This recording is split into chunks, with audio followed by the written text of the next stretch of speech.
Alright, we're gonna get right into it. I have the SC model that doesn't have the start button. So, just to throw it out there real quick. Anyway, before we start, make sure you have something like this. A plastic pry tool is like a necessity in this kind of situation. You don't want to break anything or scratch anything, rather. Okay, so first things first, you're going to want to remove this little piece that sits right here. Remove that piece right there. Then you're going to take your plastic pry tool and pry upwards on this. Once you do that, this will lift up. See, this, now you can get into this area here.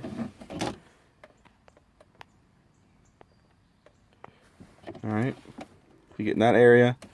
Then from there, what you'll do is you'll come in here and you'll pull up on this entire assembly here, all the way around, all the way back here. This all comes up just like that. I'm not going to remove it for time's sake, but once you do that, you'll work on getting this off around from this. And then from there, once you have this piece, this whole piece right here, up and off to the side. I don't remember if I could or not. I don't think I did. I think I just let it hang over. Once you do that, then you'll want to pull this up. And then, I think it's held in by 2 screws. And you don't want to pull it out, but pull it up to where you can get to the wires to this socket right here. Now in that kit there'll be a little red T-tap.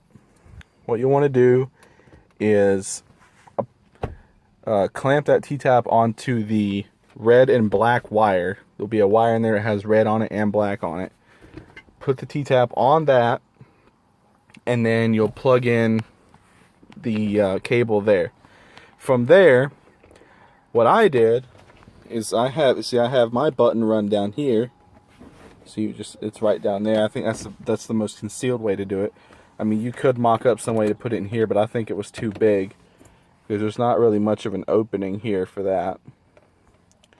But once you get all that done, you'll want to thread the wire so that it's hanging out over here. All right, or back here rather. And once you do that, you can go ahead and put everything up here back together. Once you have it hanging out over here, or if you want to drill it, and that's okay. But you thread it down with the carpet. That way, it'll hook into that wire, and the other wire, the yellow one, is the one you're going to want to run this way, up under here. Once you do that, though, you can put everything back together. Basically everything just pops back in for the most part.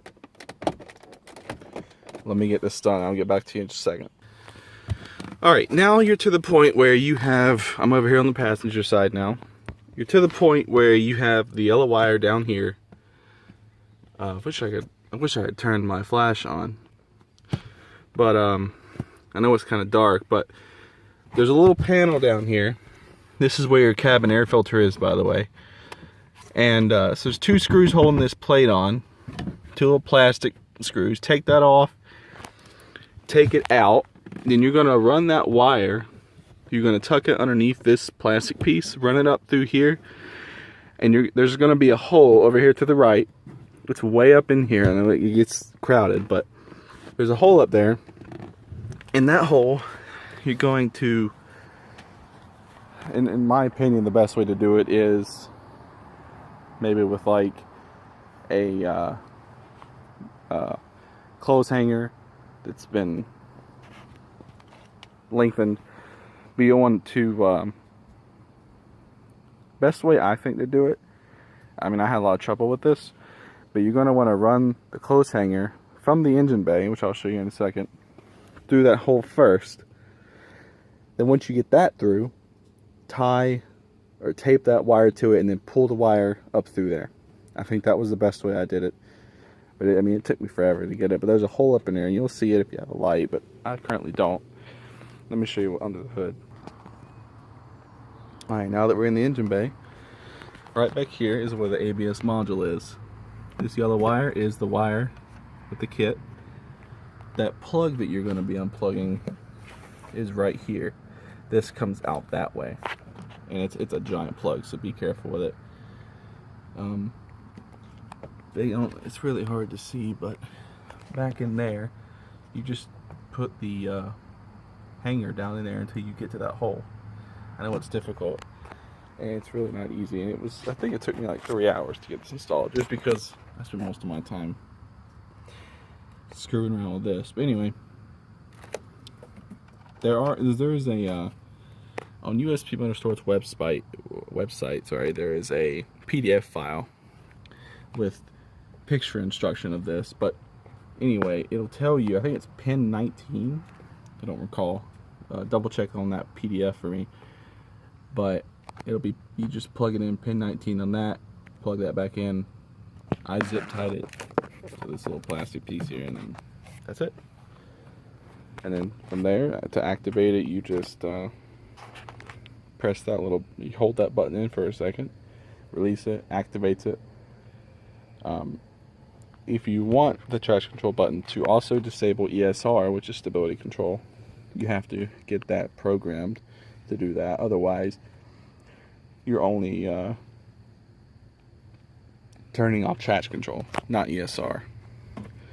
But other than that, that's pretty much all I can show you right now. It was a time-consuming process, but once I got that cable through, then it was a relief. It was easy, and I was done with it pretty quickly. So I'll give you a link to that PDF file with the instructions more in detail. I mean, good luck with this, though. It took me a while, but I got it, and it works great. Appreciate it, man.